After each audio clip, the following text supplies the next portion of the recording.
of this verse is much shorter. I translated it as the bee collects nectar and departs without injuring the flower or its color or scent, so let a sage dwell in the village.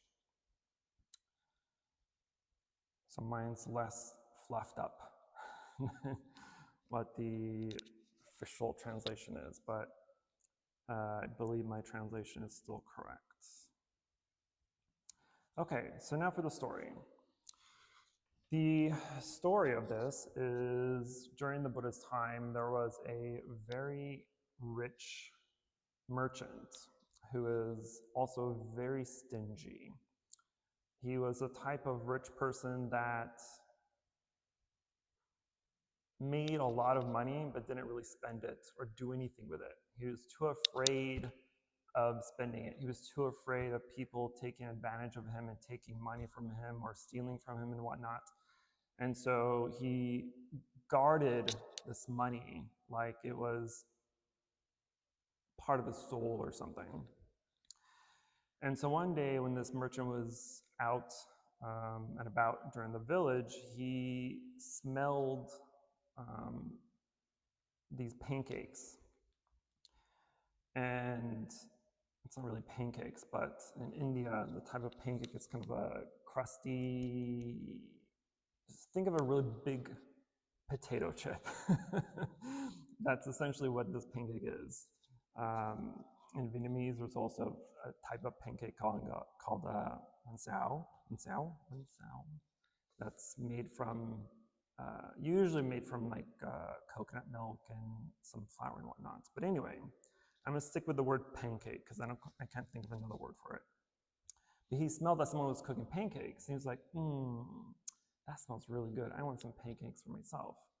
But being very stingy, he didn't want to spend money. He's like, should I? You know, it's just a pancake. But he really didn't want to spend any money. That's how stingy he was with his own money. He didn't even want to spend it on himself. So he stayed diligent in his not spending and didn't buy the pancake. And so for the next few days, he was just really craving this pancake. He's like, man, I really want that pancake. I really want some pancakes.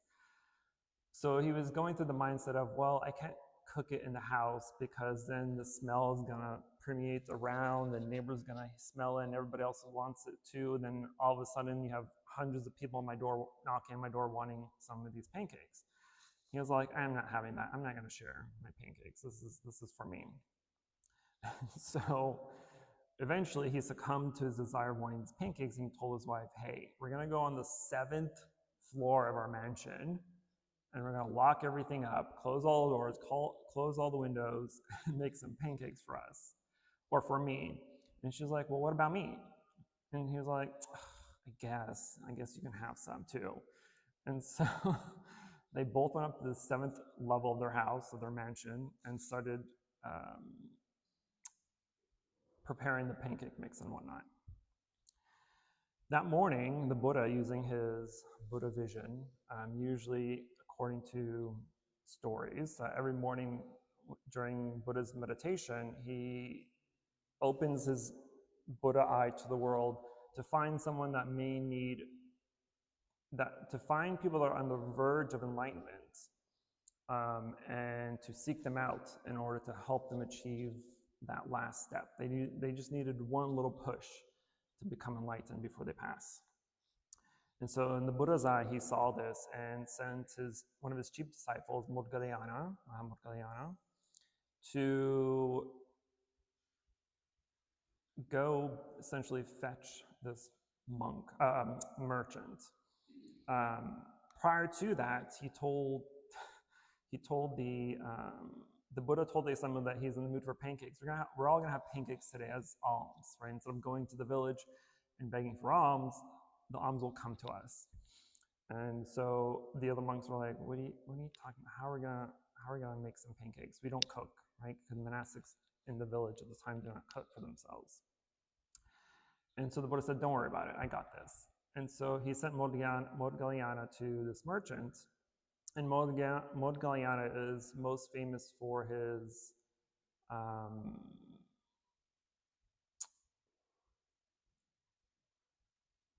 psychic powers. I hate to use that word because it's just all fluff. But he had, according to the story, and we can believe as much or as little as we want, but again, stories are often exaggerated. But Morgiana disappeared from the monastery and appeared to the merchant's house, floating in the air on the 7th floor. And so the monk or the merchant saw him through the window and was trying to shoo him away. And Morgiana was just, pacing in the air back and forth in front of the window saying, I'm not going anywhere. And so the merchant kept on saying, just go away, go away. And Morgiana wasn't budging. And so eventually the merchant said, I guess Morgiana may have asked for alms, and the merchant, I can't think of the story's details right now, I don't have my notebook, but I believe Morgiana may have asked for pancakes for alms, and the merchant kept saying, no, go away, go away. But eventually, since Morgiana wasn't going anywhere, the merchant told his wife, okay, just make a small spoonful of dough and stick it in the oil for it to cook. Just give him a very small amount. So she basically gave him like a teaspoon worth. But as soon as she placed this teaspoon worth of dough into the oil, thinking it's just going to expand to this little small disc, it expanded through the entire pan. So it became very large. And so the merchant thought that his wife added too much. It's like, do it again, just a smaller amount. So she placed even a smaller amount in the oil, but it still expanded to the size of the pan. So the merchant got frustrated. It's like, you're not doing it right. So he himself went and got a small little bitty amount of dough because he wanted to do it himself and placed it in the oil, and it still expanded to the size of the whole pan. And so now she's putting all these these large pancakes in a bin or in a tub or whatever, on a plate. And the merchant was like, you know what, just give him one from the pile. So the wife goes into the pile and tries to grab one, but all these sample ones that they're trying to make, there was dozens at this point because they kept on trying over and over again to make a smaller and smaller piece. But as she went and tried to grab one piece of the pancake, they became all stuck together, right? So she couldn't pull them apart. And so at this point, there was a few dozen, and the merchant was like, you know what, just give them all to Morgiana. And they gave the pancakes to Morgiana, and per tradition, when alms are given to monks or nuns, an offering is returned back, an offering of dharma. And so Morgiana gave him a short dharma talk, and they were both, intrigued. And Morgiana told them that there is now a Buddha, a fully enlightened being in Jetta Grove, and you should come see him. At this point, the story says that between the monastery and the merchant's house, it was a span of like 45 leagues or something, right? I don't know how many miles that ends up being, but it was a long stretch, right? And Morgiana told them to come to the monastery to give alms to the Buddha, and the monks were like, well, it's going to take way too long for us to get there. By the time we get there, it's going to be evening. And so Morgiana again was like, I got this, and magically just transported them to the monastery. And so at the monastery, now that they have this sack of dozens of pancakes, they're giving out to all the monks. And in the story, states that there were 500 monks, give or take, at the time. And so as the monk and his wife were passing out these pancakes, right, the wife was worried that they were going to run out of pancakes and they weren't going to be enough for all 500 monks. But the more they gave out, it looked like there was nothing had been, the inventory in their sacks weren't going down. It still continued to be there for every single offering. And so after the offering was done and everyone had eaten, the Buddha gave a discourse, and both the husband and the wife attained the first level of enlightenment, of sagehood, of Sotapadana, stream enterer. And then later that day, that evening, the Buddha gave the monks this verse, and I'll repeat my version again. As the bee collects nectar and departs without injuring the flower or its color or scent, so let a sage dwell in the village.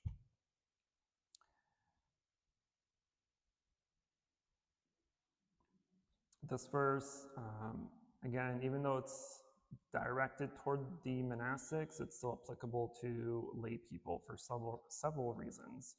But this verse kind of gives us this metaphor of a bee collecting nectar from a flower to illustrate how a wise person, or a monk, or any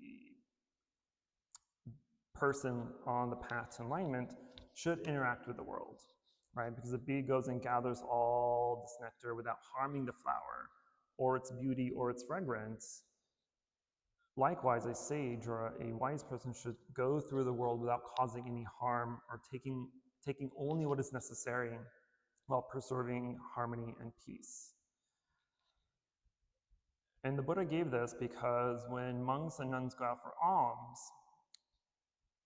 there is a mistranslation oftentimes where the monks and nuns go out to beg for alms. But there is no begging, because begging implies that there's a request, right? And monks and nuns are not allowed to request alms. It has to be freely given. And so when the monks and nuns go out for alms round, if they get food, they get food. If they don't get food, they don't get food, right? They're not going to ask, oh, do you have any extra food to give me? No. The monastics don't do that. And so it's this verse where the Buddha is telling the monastics to go into the villages, go to get alms without any expectation of getting anything, right? Because some people may donate, some people may not donate, some people have enough food to donate, some people don't have enough food to donate. And so don't have an expectation that just because you're a monk or nun, people have this obligation to give you alms, and that's not the case. And so the Buddha teaches that monks, and by extension all wise people, or all people who are on the path, should live in a way that is non-intrusive, that it's gentle and it's mindful, that we should accept alms and support without burdening others or causing any harm to others or ourselves, and to preserve the society, to preserve the community, so that we can have wisdom, kindness, and non-attachment. And then the Buddha also says that within the commentary, the verse also implies that embodies the Buddhist value of ahimsa, which is non-violence, not just in action, but in thought and speech as well. Because oftentimes when we think of violence, we're thinking of physical violence. I'm beating you up, you're beating me up, I'm shooting you, you're shooting me. But there's also violence in the mind, there's also violence in speech. Because when we think of negative, unwholesome things, that's harming ourselves. When we say negative, unwholesome things, we're harming others. But when we do action that is harmful, that is negative or unwholesome, we're harming ourselves and others. And so there is violence even in thought and speech. Because we all have gone through times where we have said something that we later regret, or people say something to us that they later regret and apologize for. This is harm. This is a form of violence in a way. And so just as a bee doesn't damage the flower, a wise person does not disturb the peace of a household or a community. And so likewise, or for those that have been here multiple times or have been here forever, you've always heard me say that to not have expectations. If there's anything in the world that you do not want, it's expectations. Expectations are the gas to your downfall. Because think of what an expectation is. What What are you doing? What is your mind doing when there's an expectation being born? Actual question. Fantasizing, and you want reality to bend to your will. You want reality to bend to your will, also correct. What else? Operating in the future instead of the present. Very good, operating in the future. And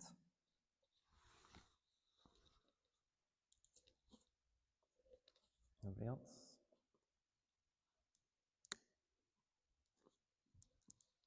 Okay, let's pause on nothing. Yes, sir.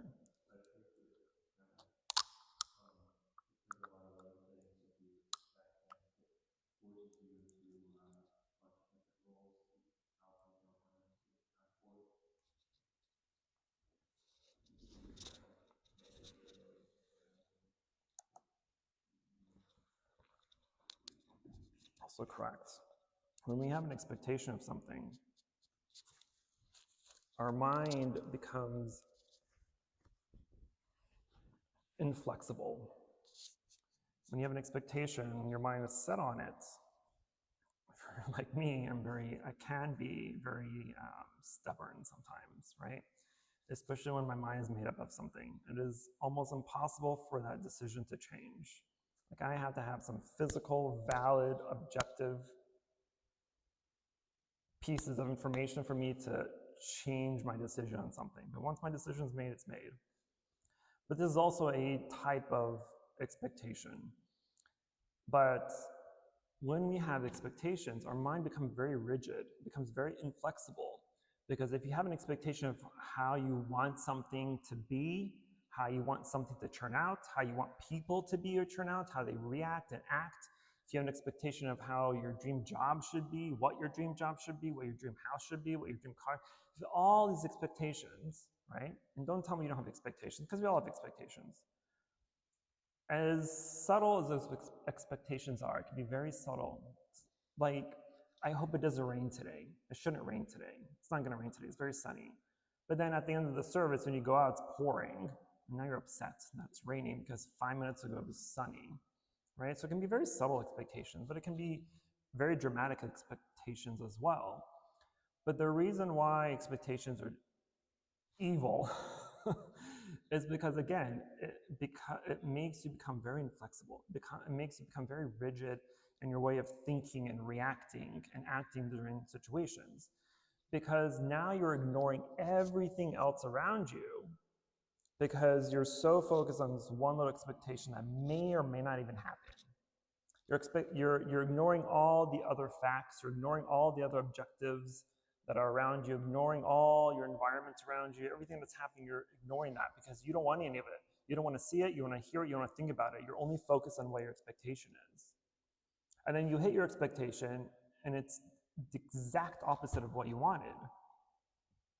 But back up 5 more steps, and there was a solution to that expectation that could have avoided the situation to have gone the opposite direction of where you wanted to, right? But we ignored it because we didn't care about it. We don't want to see it. We don't want to acknowledge it. We don't want to agree that it's there. And so we have to be very, very mindful and aware of how our mind works, how our mind is thinking, how it's acting and reacting to things. So every time you have a desire, I say this more than anything else probably, anytime you have a desire, always question yourself. Always, always question yourself. Even if it's just a desire to get up and get something to drink, right? Because it has to be the very mundane, subtle things that will start to allow your mind to become used to questioning yourself. So you have to question yourself, even the most mundane, simple things, like even choosing your outfit, choosing what socks you want to wear, choosing what shoes you want to wear. All these things, you really do have to question yourself. Why? Why do I want this piece of clothing? Why do I want these pair of socks? Why do I want to wear these shoes? Why do I want to have a hamburger for dinner or for lunch? Always question yourself. And you question yourself because it allows you to, or it forces you to really dig deep into your mind and ask, where are these desires coming from and why are they arising?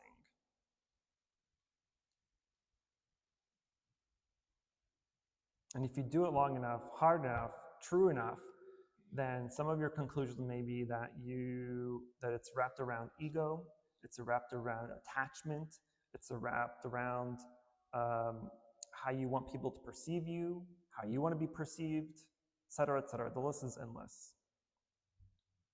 So always question yourself, regardless of what it is. And then it also reinforces that the Buddhist way of engaging with the world, that being mindful and compassionate without imposing suffering, and to be non-attached and to detach from materialism. So just as the bee takes the nectar and not the whole flower, this reflects how monks and even wise people or lay practitioners should take only what is needed to sustain themselves.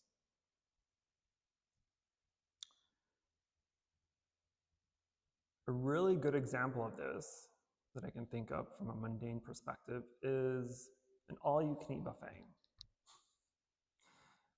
You take a bowl, you take your plate, and you go and you cram every little piece of food that you can muster into this plate or bowl, right?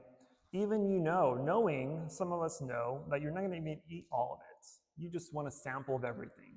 And so instead of getting little bits of everything, you're getting big bits of everything and wasting so much food. For what? Only take what you need to fill yourself. Only take what you need to be sustained. In the same way for anything else that we eat. Every single meal, think of the meals that you've had in the past this month, just this year, right? Think of how much you ate, how much you left, how much you've wasted, how much you put back or gave back or throw away. Because you're trying to live above your means, you're trying to assume that you're going to need more food when really you don't need that much. But your mind is taking over and saying, no, we want a lot of that because that stuff's good. Versus, I just need a little bit of this because that's enough to sustain me. This is why we question ourselves. If you want a fancy Japanese Wagyu, that could cost you anywhere from $100 to $300, right? Ask yourself, why do I need this $500 Wagyu steak? For what? Eating a salad will fulfill you the exact same way. You may not have the exact satisfaction of it, but it's sustaining regardless. You just want to be able to have something that's delicious for 10 minutes, and then after that you're done. But that's our attachment right there. That's the attachment to things that we enjoy, that bring us pleasure. But the problem with those types of attachments is that they are impermanent. You're eating this $300 steak, and you're enjoying it as you're eating it, but as soon as it's done, so is the enjoyment, so is the pleasure. So what was the point of spending $300 on something that you enjoyed and praised for 5-10 minutes? It makes zero sense. Because you can eat something else and sustain yourself and fill yourself up in the exact same way for like under $10, under $5. So think of these types of desires that arise. Think of why you want them. Why do you have an attachment to specific things and people and places? It all comes down to attachment, desire, and the belief that you can maintain and hold on to that pleasure or happiness for longer than it actually does.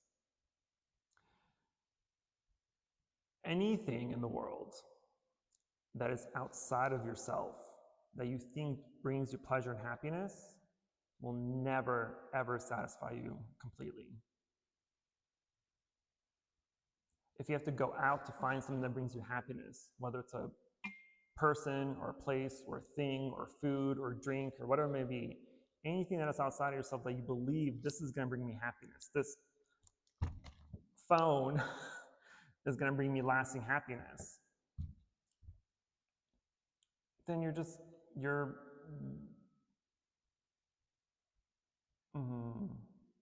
That's what I'm looking for.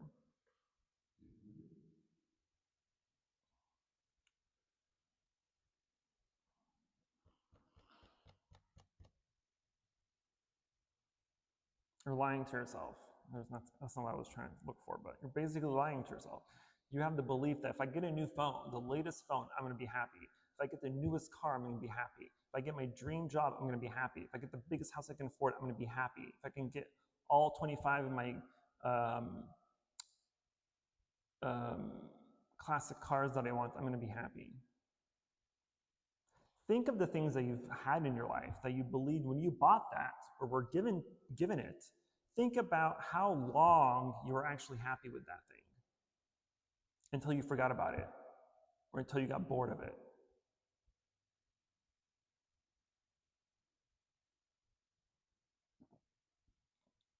I'm giving you a second to think. This isn't an actual question this time, but just I'm allowing you to think of those things that you had or have in your life. And we do it all the time. Just think of a car. If you buy a new car and you're like, oh, it's my new car, it's my new baby. I'm gonna clean it, I'm gonna wash it, I'm gonna make sure it's clean, I'm gonna make sure there's no dust, there's no dropped food in it. It's gonna be pristine and perfect. And yes, maybe it'll be pristine and perfect for a month or two, but then after that, it looks like you live in your car. So where's the happiness that you got from that car? It's fleeting, stupidity. So anything you believe outside of yourself brings you happiness is not going to be true happiness. The more you get, the more you want in life, the more objects and things that you are accumulating, believing this is going to make me happy, and you're just fooling yourself. You're lying to yourself. You're compensating for the lack of happiness when really happiness is already there. You already have it. In this moment, you have all the possibilities, you have all the opportunities to become happy and stay happy without needing external circumstances. And this is what the Buddha was trying to teach during this teaching. It's because if we look at the other verse, where he says, even so should the sage wander in the village without affecting the faith and generosity or wealth of the villagers. Meaning that just because a villager that you go for alms, just because you're passing by wealthy households, wealthy merchants, or people you believe are generous, doesn't mean you're going to get anything from them. Right? Don't expect something to be given to you just because someone can afford it, because someone has the means to obtain it and give it to you.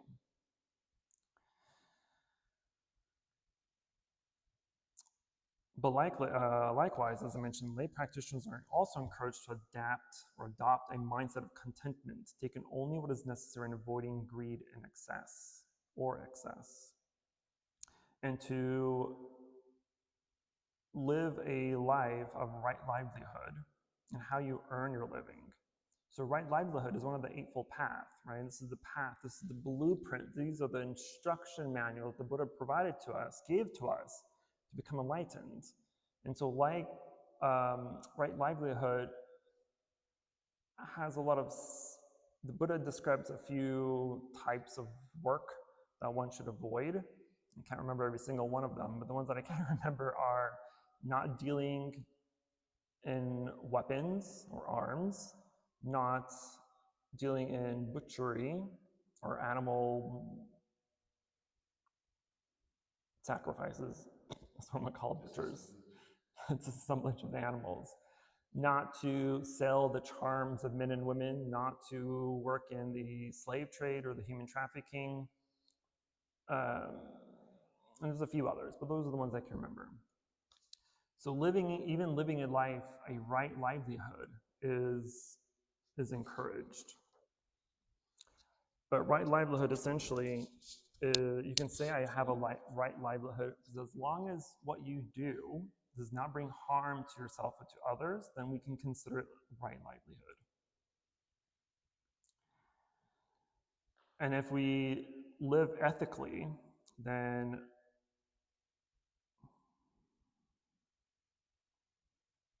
it can promote a harmonious way of living, where people take what is needed without greed or exploitation. This also goes to the teaching of generosity. Generosity is a core concept in Buddhism, and it's also the first of the 6 paramitas, or the 6 perfections. And generosity here means true generosity. Generosity without the expectation of a return. This is free generosity. Giving without wanting anything back, even a thank you. Right? How many times have we done it ourselves or seen others do it when they're holding the door for someone else and they walk by and they don't say thank you, and we're like, you're welcome. Who do you think you are? You're not that important to be thanked. On a big scale, we're not that important to be thanked. But that's the opposite of true generosity, because now you have an expectation of a thank you. For what reason? Why do you have an expectation? Why do you need a thank you? Why do you need acknowledgement? We're not that important. We're specks of dust on the cosmic scale. You're not that important. I'm not that important. None of us are that important. That just means giving without wanting anything back. Whether it's material things, it could be a teaching, it could be guidance, it can be counseling, it can be assisting or doing volunteer work. Anything that you're doing for the benefit of others is true generosity, without expectation of monetary return or thanks or acknowledgements or certificates or blah, blah, blah.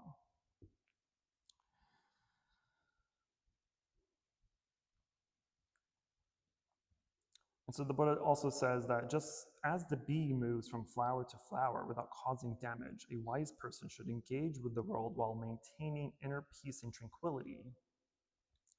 This also highlights the importance of living a simple and virtuous life while interacting with others in a way that fosters goodwill and harmony.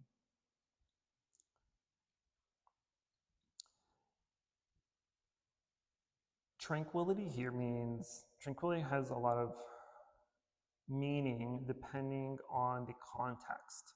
But tranquility in this context is meaning the true peace of mind that even though you can go into a place where other people are being acknowledged, other people are being praised, other people are being given things, and you're just walking in, even though you're part of the group, you're part of the community, you're not giving any of that to you. Right? No one's praising you. No one's giving you anything. No one's calling you out for a good job well done or whatever it may be. Right? You're going through this chaos of praise and thanks and acknowledgments, and you're okay with that. You're tranquil. Your mind is at peace. You don't have an expectation of what everyone else wants. Right? You're mindful.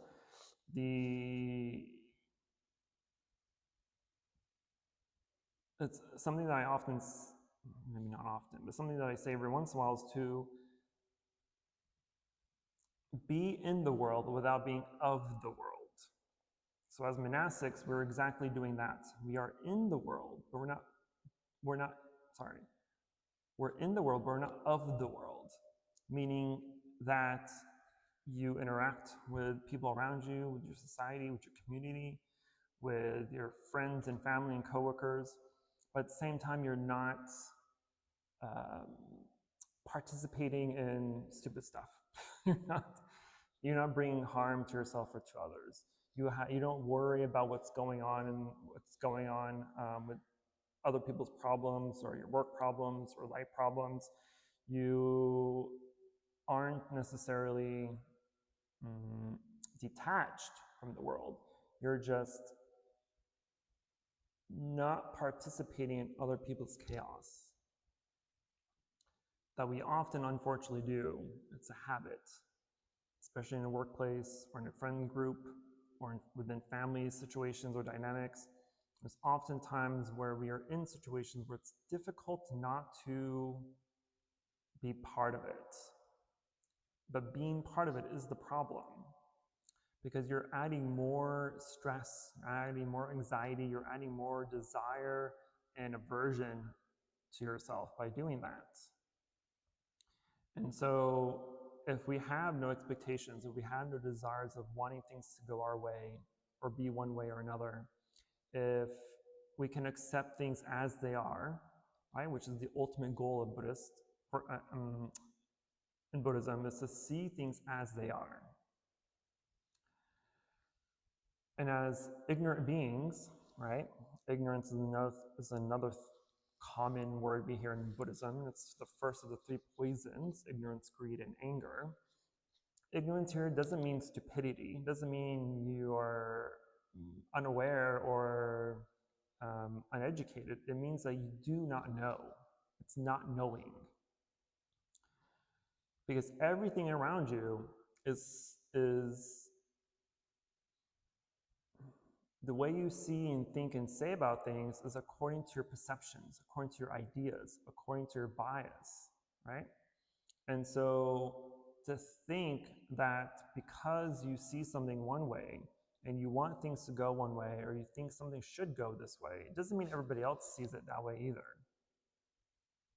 Because if we all go outside and look at the sky and look at the clouds, we can all look at the same cloud, but we're all gonna have different interpretations of what it looks like. I may say it looks like a happy face, someone may say it looks like a plane, someone else may looks like a car, somebody else may think it's a devil, whatever it may be, right? We're all gonna say different things. And because we're all saying different things, then who's right? Who's wrong? That is ignorance. We do not know. So not knowing is ignorance. And so part of our practice is to abolish that ignorance by seeing things as they are. So when we go out and look at the sky and look at the clouds, we're not thinking of words to describe it. We're just saying, we're describing what it is. Sky, cloud, that's it. That's seeing things as they are. If you're in the middle of meditation and you're sitting, you're 10, 15 minutes in, and someone walks through the door, they knock on the door, they're walking fast, or they're making too much noise, or there's talking in the background. If you're unmindful and unaware and undisciplined, your habit thinking is gonna start to arise. And now you're gonna think of, oh, who's there? Who opened the door? Why are they making so much noise? Who are they? Why are they late? Why are they disturbing my meditation? You're making up all these stupid excuses, and you're making a whole story in your mind of who, what, and why they're here, when the simple fact is, a door opened, sound was made. You lost your concentration. That's the reality. That's truly what is happening. Not the stories that you're telling yourself in your mind. Who, what, why they're here. Nobody cares about that. Even if you knew that information, is it going to helpful? Is it helpful? No. It's not doing anything for you. But our mind is stupid, and it wants to make up stories for stupid things that we don't know the answers to. That's ignorance. And so instead of making up stories, especially when we're on the road and we see an accident, every single one of us, I'm sure, has seen an accident. And every single one of us has also asked ourselves, what happened? Who the F cares what happened? Accidents happen. That's it. It's an accident. Why do you care who was driving, what they were driving, how old they were, what their nationality is, what their gender is, what their race is, who caused it, how many people are involved? All this extra BS is not necessary. Why is it necessary? Even if you had all that information, what difference does it make? Would it make a difference? Would you feel better knowing all that information? I dare you say yes. But we don't. It's not necessary. But we have this habit of adding all this unnecessary input into our minds to make up for the gaps that we have on those situations. Because there's a gap of not knowing, we make things up. And that's ignorance. So it's important to practice mindfulness and awareness by seeing things as they are. When a door opens, sound, or door. Give it a one-word label. If you stepped on something, pain, or rock, whatever it is you stepped on. Someone hit you, pain or movement or whatever you want to label it, right? Not who hit you, not why they hit you, blah, blah, blah, blah. There's a famous story that of a man who got shot by a poisonous arrow, right? And the man who got shot, instead of being angry at the person that shot them, they're angry at the arrow, thinking, who made this? Why did they make this? Why is it poisonous? And so they run around the village looking for the person that made the arrow versus worrying about the person who shot them. Because they're more concerned with the stupid details that nobody cares about. And we do that all the time. We don't go after the truth. We don't go after what is actually happening. We don't go after what we actually see, what we actually hear, what we actually taste, what we actually touch. We don't do that because we're ignorant. We don't care about the simplicity of things. That's our problem.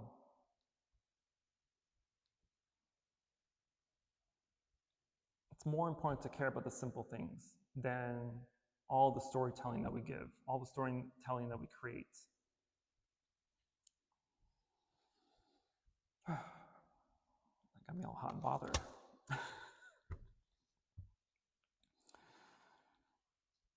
So this teaching, the Buddha tells us that the principles of non-harm, mindfulness, and ethical living, by emulating this bee's gentle and non-intrusive approach, one can cultivate wisdom, compassion, and a harmonious existence with all beings.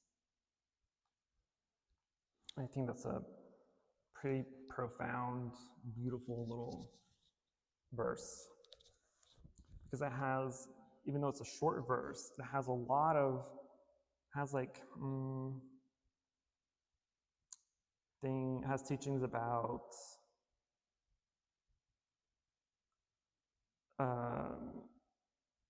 ethical conduct, right? It has teachings about non-harm. It has teachings about mindfulness. It has teachings about non-attachment and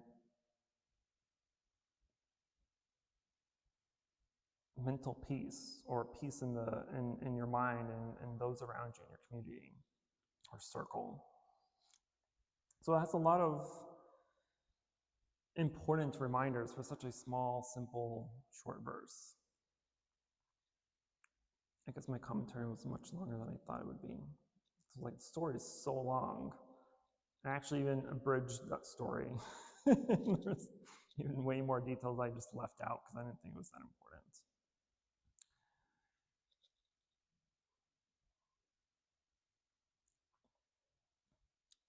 So to conclude my tangent today,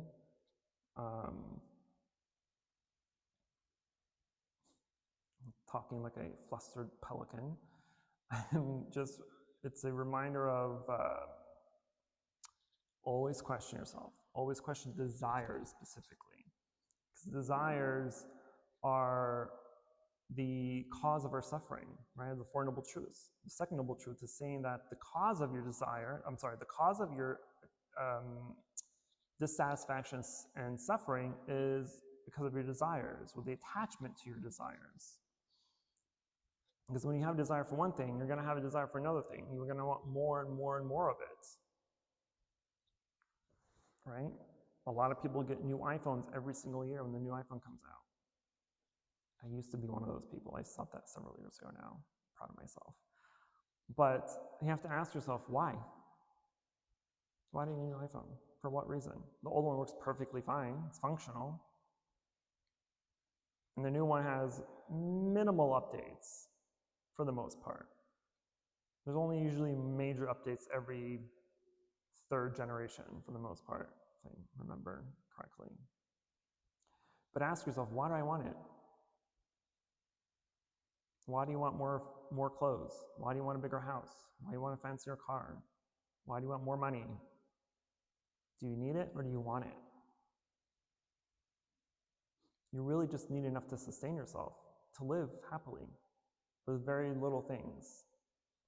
Because the more you have, the more you have to worry about it. If you live in a mansion with $1 million art pieces and statues, you're going to be so worried about all these things that a lot of people don't even allow guests to come into their house because they're scared of someone ruining or damaging or stealing their stuff.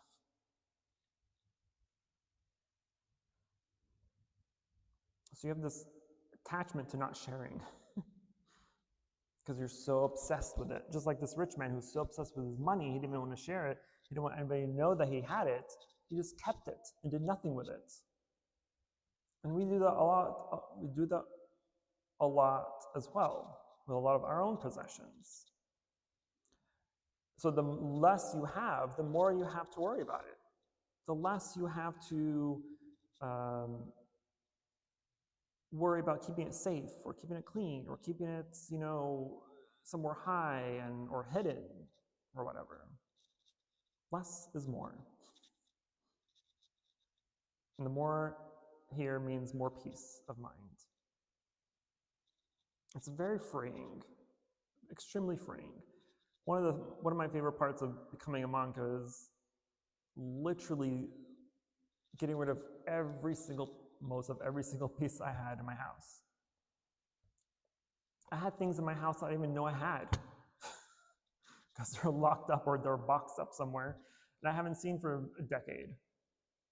Why do I have it then? What are you hanging on to?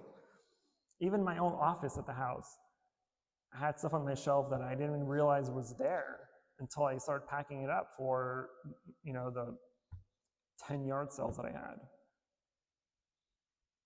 Why do you have stuff? If you have forgotten about it, then there's no value in it. There's no attachment to it necessarily, but you have an attachment of having it. And so when I became a monk and got rid of all that, you come into the monastery with 3 sets of robes, a bowl, an alms bowl, and a sitting mat. That is all I have in my possession. Minus books and stuff. But otherwise, I don't have fancy clothes. I don't have fancy shoes. I don't have fancy art, decor in my room. So if something was taken from me or I'd lost something, then I don't worry about it. I had no attachment to it. It's replaceable. It's fixable. Okay, I'm gonna stop talking now. Questions, concerns, emotional outbursts.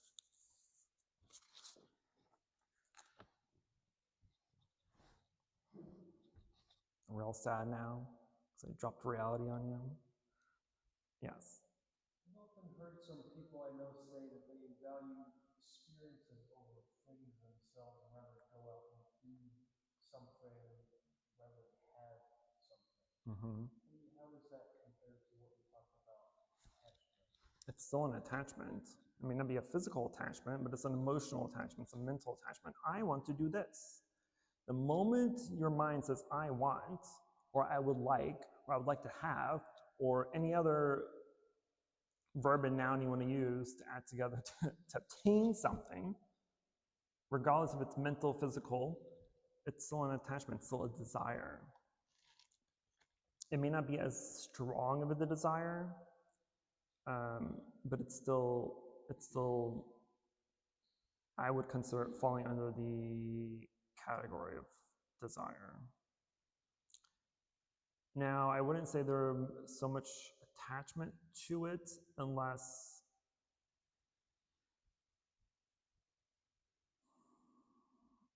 you leave wanting more. And that's essentially what attachment is. It's wanting more. It's wanting to hold on to something forever.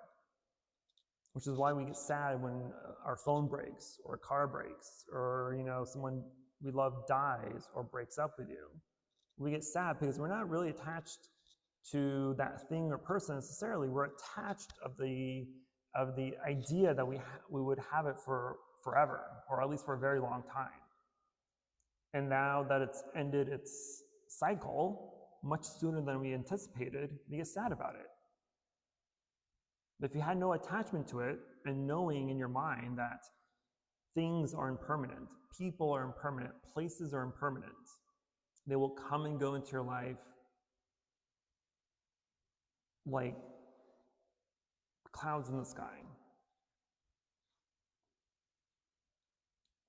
But the thing with experiences, at least, is as long as you're able to enjoy what you're doing in the moment without wanting more, without wishing it would last longer, without thinking of what you can do to hold on to it longer than it needs to be, then experiencing is all you need. Living in the moment is what is important, and not trying to take that moment into your life forever. Yes, sir.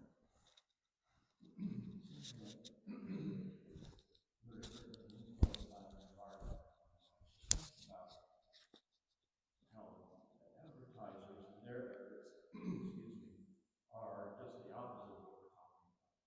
They want to trigger you on any little thing, and then once that's triggered and they have your attention, then they're going to create desire, and show you the life you have this and make you prettier or whatever. Yep. So I've been really looking at ads differently, not necessarily always turning them off. What are you really trying to do that? What is this product? Because it becomes all about your life, your happiness. Sometimes we have to turn that off, I guess. Turn the ads off. Pretty much. Advertisements are soul suckers, right? Advertisements are to say, hey, you need this to make you look better. You need to do this so you can feel better. You need this in your life because it'll just elevate your lifestyle. Says who? Yeah, it may make some improvements, it'll bring you some happiness. But again, that thing is still temporary, it's still impermanent. Just like the car that you cherished and worshipped for 2 months and now it looks like you live in it. What happened to that? Yes. What about art and poetry? Art and preserving a moment forever? Attached to a moment, or will there be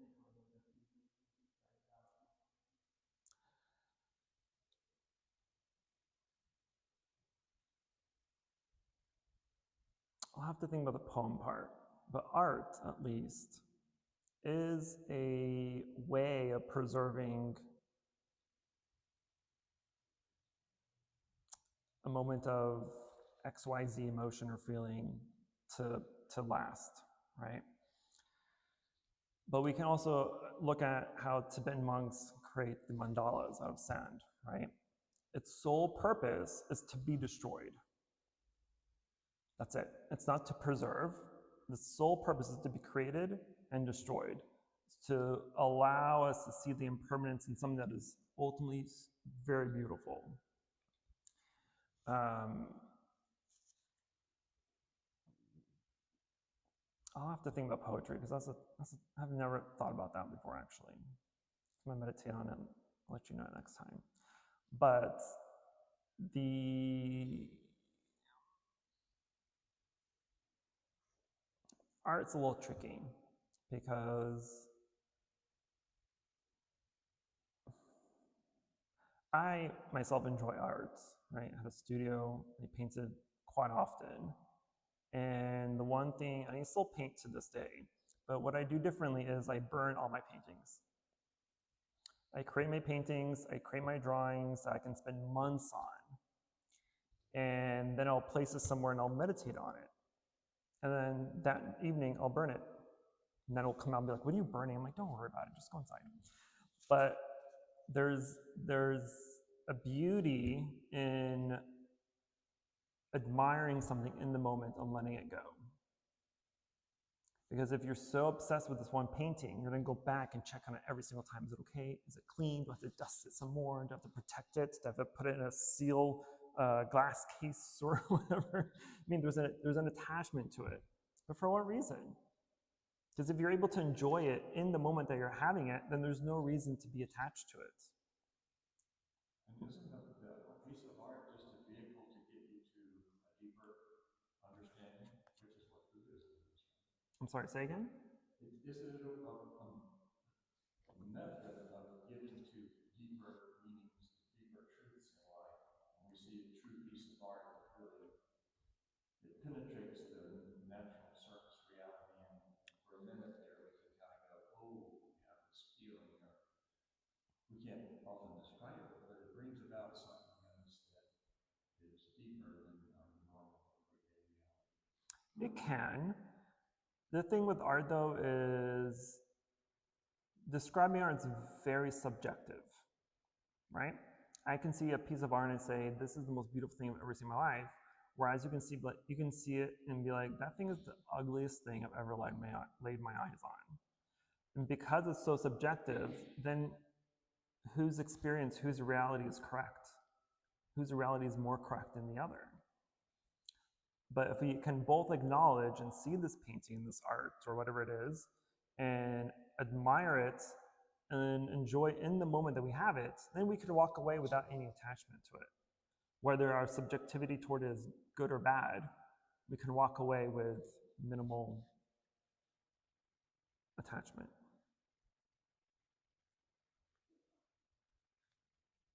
Sometimes I read Rumi, and later I'll reflect on reading Rumi's poems, and I won't remember the poem, I'll just remember how it made me feel. Yeah. Yeah. I think,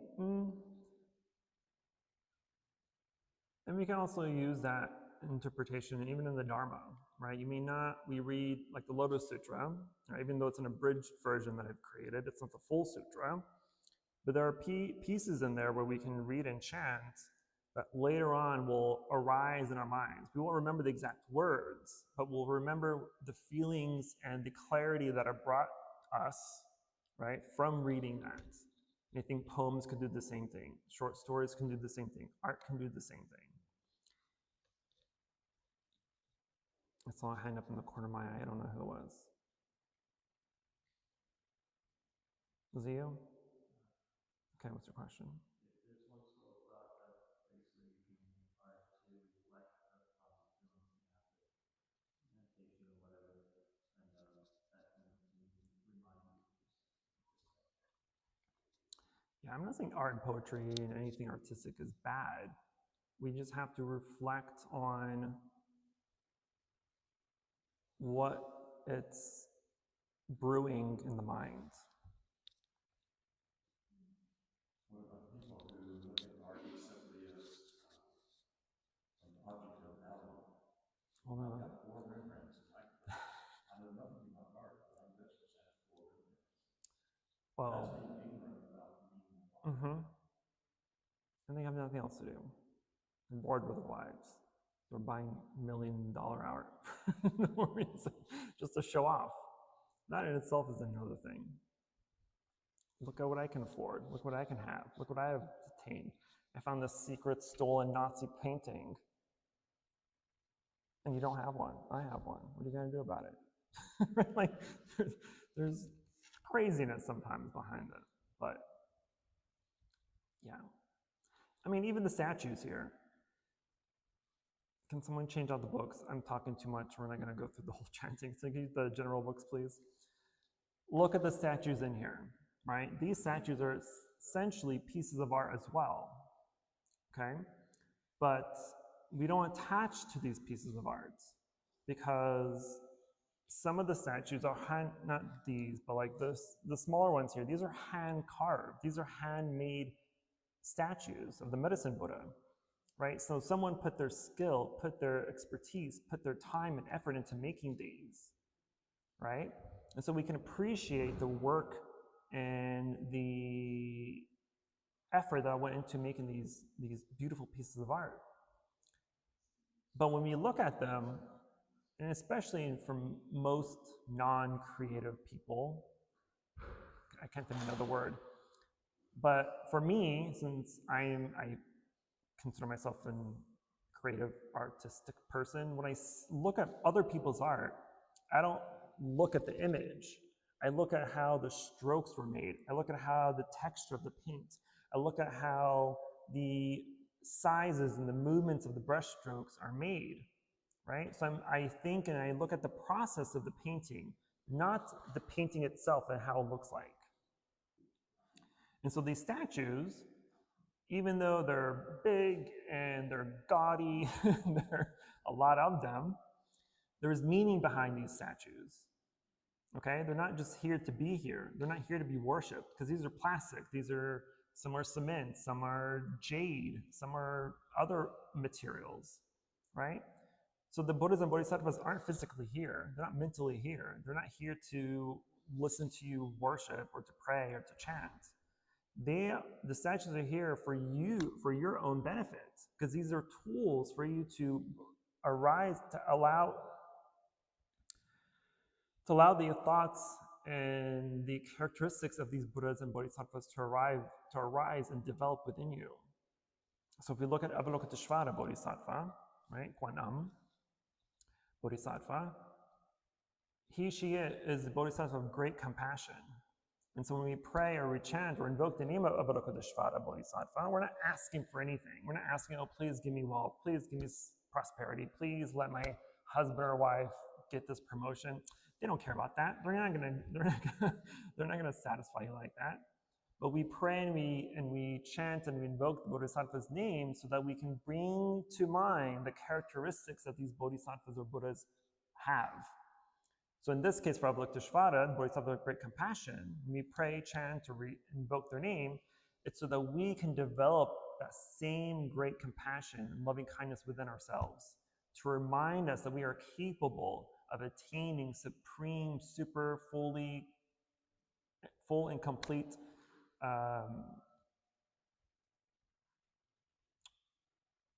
aspect of compassion within ourselves. And when we look at the Buddha is a form of someone who is fully and completely enlightened. And so when we look at the face of Buddha, how serene he looks, how peaceful his mind is, how relaxed the expressions are, how relaxed the body is.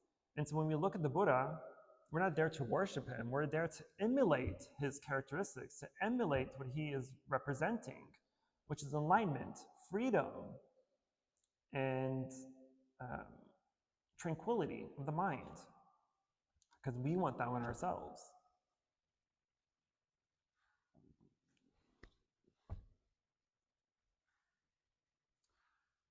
One more question, if anybody has one. Teacher was here to be looking at me like, he's very adamant of keeping things at exactly 45 minutes or less. And I am not.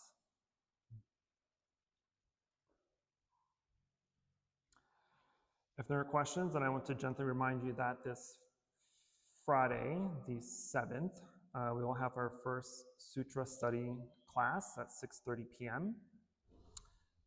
This year I'll be covering the Amitabha Sutra, which is the second most important sutra at this temple in our tradition, following the Lotus Sutra.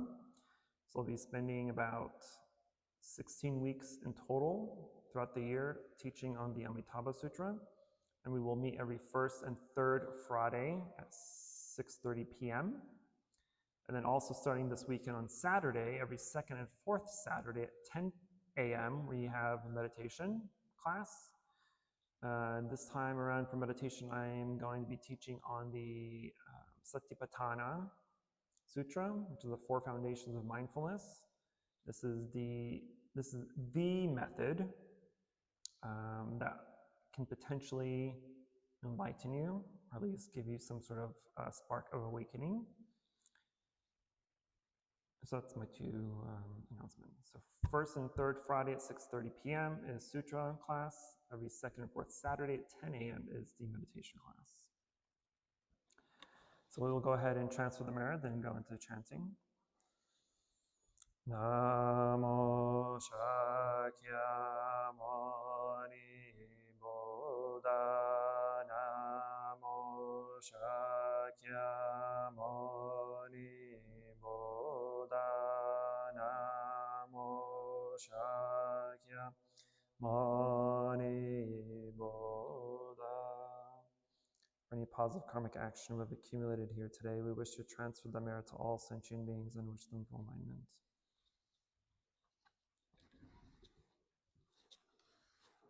We'll be chanting the New Year Sutra, the Sutra on Happiness.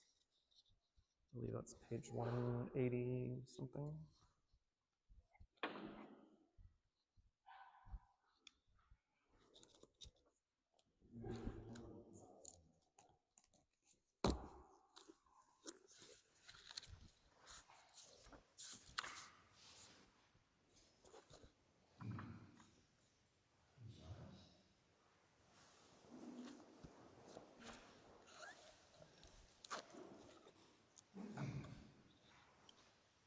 page 187 at Inviting the Bell.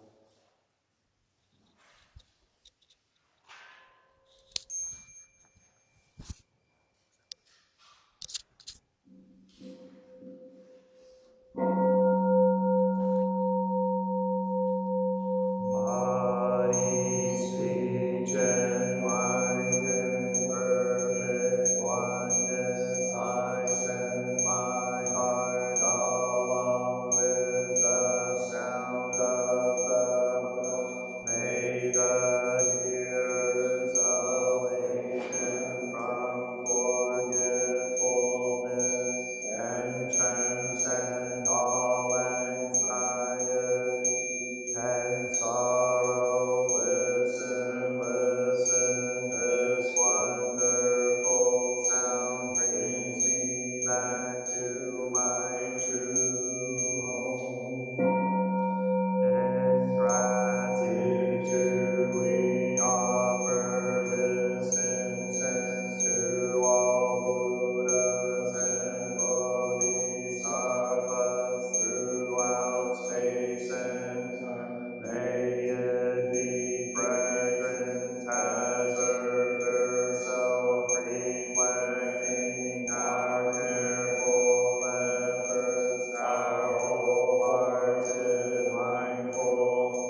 Your own family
discussions. This is the greatest happy, to live diligently and attentively, to perceive the noble truths and to realize nirvana. This is the greatest happiness, to live in the world with your heart undisturbed by the world, with all sorrows ended, dwelling in peace. This is the greatest happy, for he or she who accomplishes this unvanquished, wherever they go, always they are free and happy. Happiness lives within oneself. Dhammapada, thus come one worthy of offerings of proper and universal knowledge, perfect in understanding, conduct skillful in leaving the world through liberation, perfect and complete understanding of all worldly dharma, unsurpassed, maintaining hero, teacher of gods and people, Buddha, the world honored one. Heart of the Prajnapada, the Bodhisattva, Avalokita, while moving in the discourse of Prajnapada, shed light on the five skandhas and found them equally empty. After this penetration, he overcame ill-being, listen, Shariputra. Form is emptiness, emptiness is form, form is not other than emptiness, emptiness is not other than form. The same is true with feeling, perception, mental formations, and consciousness. Listen, Shariputra. All dharmas are marked with emptiness. They are neither produced nor destroyed, neither defiled nor immaculate, neither increasing nor decreasing. Therefore, in empty there is neither form nor feelings, no perceptions nor mental formations or consciousness, no eye or ear or nose or tongue or body or mind, no form, no sound, no smell, no taste, no touch, no object, no realms of elements, no interdependent origins, and no extinction of them, no ill-being, no cause of ill-being, no end of ill-being, and no path, no understanding, no attainment, because in the Bodhisattva's ground in Prajnapada, find no obstacles for their minds, having no obstacles they overcome fear, liberating themselves forever from illusion and realizing perfect nirvana. All Buddhas in the past, present, and future arrive at Dhammapada, Samyak Sambodhi. Therefore one should know that perfect standing is the highest mantra, the unequaled mantra, the destroyer of ill-being, the incorruptible truth, a mantra of Prajnapada. Should therefore be proclaimed. Gate, gate, pada, gate, pada, Bodhi swaha, gate, gate, pada, gate, pada, sam, gate, Bodhi swaha, gate, gate, gate, pada, sam, gate, Bodhi swaha. Om mani padme hum, om mani padme hum, om mani padme, om mani padme hum, om mani padme hum, om mani padme hum, om mani padme hum, om mani padme hum, om mani padme hum, om mani padme hum, om mani padme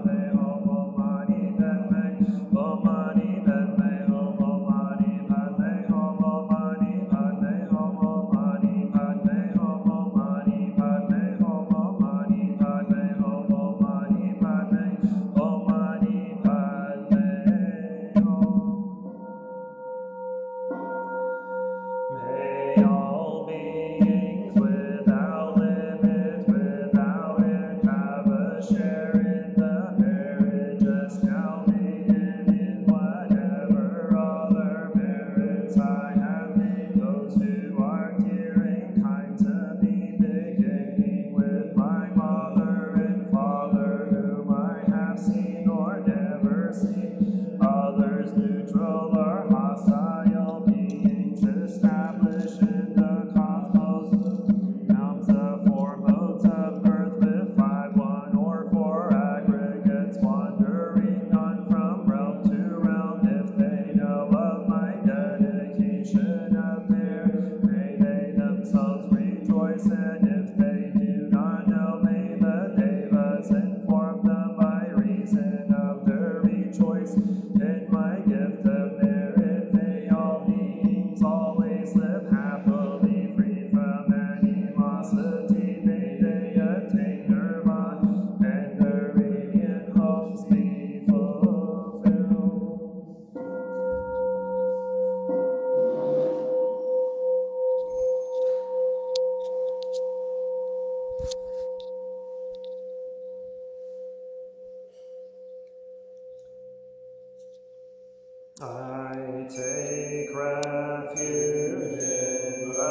Namaste.